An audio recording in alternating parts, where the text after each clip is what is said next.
नमस्कार दोस्तों, जय माता दी। आज मैं आपको आषाढ़ मास के गुप्त नवरात्रि व्रत के तीसरे दिन सुनी जाने वाली छिन्नमस्ता माता की कथा सुनाने जा रही हूँ। तो प्रेम से बोलिए छिन्नमस्ता माता की जय। वर्तिनशील जगत का अधिपति कमबंध है और उनकी शक्ति ही छिन्नमस्ता है। विश्व की वृद्धि हास तो सदैव होती रहती है। जब हास की मात्रा कम और विकासित मात्रा अधिक होती है तब भुवनेश्वरी का प्रयत्न होता है। इसके विपरीत जब निर्मंग अधिक और आगमन कम होता है तब छिन्नमस्ता का प्राधान्य होता है। भगवती छिन्नमस्ता का स्वरूप अत्यंत ही गोपनीय है। इसे कोई अधिकारी साधक ही जान सकता है। महाविद्याओं में इनका तीसरा स्थान है। इनके प्रादुर्भाव की कथा इस प्रकार है। एक बार भगवती भवानी अपने सहचरी जया और विजया के साथ मंदाकिनी स्नान करने के लिए गई। स्नोत्रपांत्र क्षुद्राग्नि से पीड़ित होकर वे कृष्णवर्ण की हो गईं। उस समय उनकी सहचरिणियों से भी उनसे कुछ भोजन करने के लिए मांगा। देवी ने उनसे कुछ समय प्रतीक्षा करने के लिए कहा। थोड़ी देर प्रतीक्षा करने के बाद सहचरिणियों ने जब पुनः भोजन के लिए निवेदन किया तब देवी ने उनसे कुछ देर और प्रतीक्षा करने के लिए कहा। इस पर सहचरिणियों देवी ने विनम्र स्वर में कहा कि माँ तो अपने शिशुओं को भूख लगने पर अविलंब भोजन प्रदान करती हैं, आप हमारी उपेक्षा क्यों कर रही हैं। अपने सहचरियों के मधुर वचन सुनकर कृपामयी देवी अपने खंडक से अपना सिर काट दिया।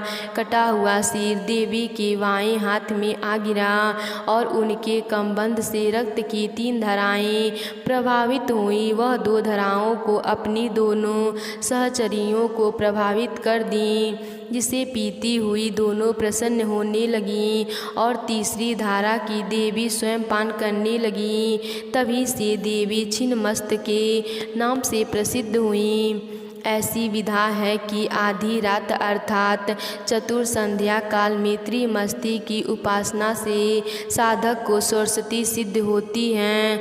शत्रु विजय, समूह स्थान, राज्य प्राप्ति और दुर्लभ मोक्ष प्राप्ति के लिए छिन्नमस्तिक उपासना अधोम है। छिन्नमस्तक का आध्यात्मिक स्वरूप अत्यंत महत्वपूर्ण है।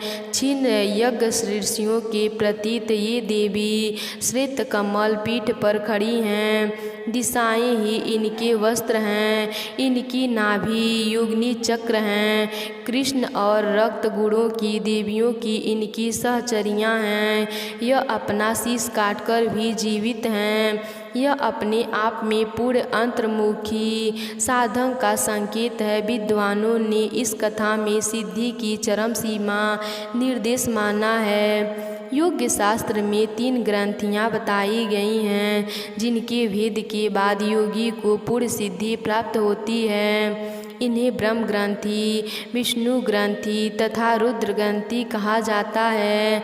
मूलाधार में ब्रह्म ग्रंथि, मणिपुर में विष्णु ग्रंथि तथा आज्ञा चक्र में रुद्र ग्रंथि का स्थान है। इन ग्रंथि के भेद से ही आध्यात्मिक प्राप्ति होती है। योगियों के ऐसा अनुभव है कि मणिपुर चक्र के नीचे की नाड़ियों में ही काम और रति का मूल है। उसी पर छिन्न महाशक्ति आरूढ़ हैं।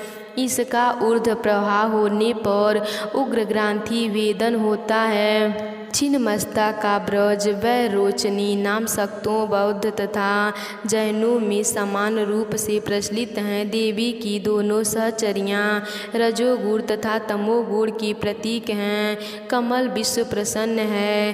कामरति चिंतानंद की स्थूल वृत्ति हैं। बृहदधारिणी की अश्वी सिर विद्या, शक्तों की अहग्रीव विद्या तथा गणपतियों के छिन्न शीर्ष गणपति का रहस्य भी छिन्नमस्त से ही संबंधित हैं। हिरण्यकशिपु, वैरोचन आदि तंत्रमस्त के ही उपासक थे, इसीलिए उन्हें ब्रज वैरोचनी कहा गया है। वैरोचन अग्नि को कहते हैं। अग्नि के स्थान मणिपुर में छिन्नमस्ता का ध्यान किया जाता है। और ब्रज नाड़ी में इनका प्रभाव होने से इन्हें ब्रज वैरोचनी कहते हैं। श्री वैभव मंत्र कहा गया है कि इनकी आराधना से साधक जीवन भाव से मुक्त होकर शिव भाव को प्राप्त कर लेते हैं। तो प्रेम से बोलिए छिन्नमस्ता माता की जय।